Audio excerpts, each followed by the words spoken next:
This is a real story. In 2006, with just 4 toy guns, the robber gently robbed $25 million of Rio de Janeiro bank. The more shocking thing is, the mastermind of this case is the screenwriter of the movie. And the way they used to rob banks. And the way to escape was praised all the words. Because the other bandits think about how to run away. But they figure out how to get caught. The story begins on a rainy night.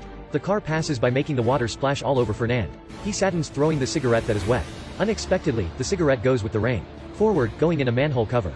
He raises his head. He is standing in front of Rio de Janeiro bank. He goes in the direction of the flowing water. Run to the outskirts of the city. Indeed, he finds the way out that unites all. The sewers of the city under a big bridge. A crazy thought immediately appears in Fernando's mind. He wants to rob that bank. So he goes to see Sebastian, his best friend, and the thief, Luis. The three of them reaches the manhole cover in front of the bank. Put a measuring tape down the sewer. Then go to the exit of the sewer in the suburbs. Fernando finds out earlier. Find a measuring tape. This place is just 18 meters below the bank. Next they use bicycle wheels to measure distance between manhole cover and bank. About 1.7 meters. Basing on Pythagoras theorem, it is easy to calculate the length and angle of inclination of the tilt angle of the third edge. They immediately find the exact location. Intends to dig a tunnel, connect with the bank's vault here. Next, Fernando goes to the bank frantically taking pictures, which gets the guard's attention. He is taken to the security room on the first floor. The bank's vault is also on the first floor. The guards check his camera, but no photos are detected. It turns out it's his intention to make the guard find out. The purpose is to observe the location of the vault. Have a cross-section diagram of the bank. How to open the safe become the key point of the whole plan. It takes 7 minutes for each person to use soldering iron. More than 400 safes are opened. It takes 7 hours. It cannot be done. Luis goes to another branch bank, rent a safe. Remember the shape of the lock on research. Seeing the tunnel about to be finished. But they have yet to find a way to escape the warning. Action immediately falls to a dead end. That day Fernando goes to see Luis again. Because he thinks of an amazing way. They will directly rob the bank. The cops will arrive in 2 minutes. Quickly dig a tunnel. The alarm will ring immediately.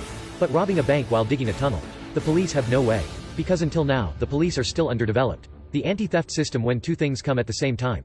After preparing, the 6 people split up to conduct a plan to rob a bank. First step, Luis, Fernando, and the other 2 enter the bank as usual. Directly draw guns to pretend robbing the bank. At the same time, block all bank exits. Release the guard after he calls the police. Let him talk to the police. There are 20 hostages in the bank. Completely control the situation. Step 2, inform the accomplices who are in the sewer entering the tunnel. Step 3, deactivate all cameras to avoid being exposes. At this time, the gang uses the hammer. Smash a predefined wall. 2 successful groups meet. Next is the most important step of the whole plan. Open the safe. Sebastian takes out his self-made tool and the cannon. It's actually a handheld hydraulic press. It takes only 7 seconds to open a safe. Next they frantically destroying the safe. At the same time, the police have surrounded the bank. Luis also gets a call from the police Miguel and they have predicted this. Fernando buys a handbook to negotiate with thieves and robbers. Let Luis recite it. To be more real. Luis also goes to acting school. Miguel and Luis, one asks, one answers.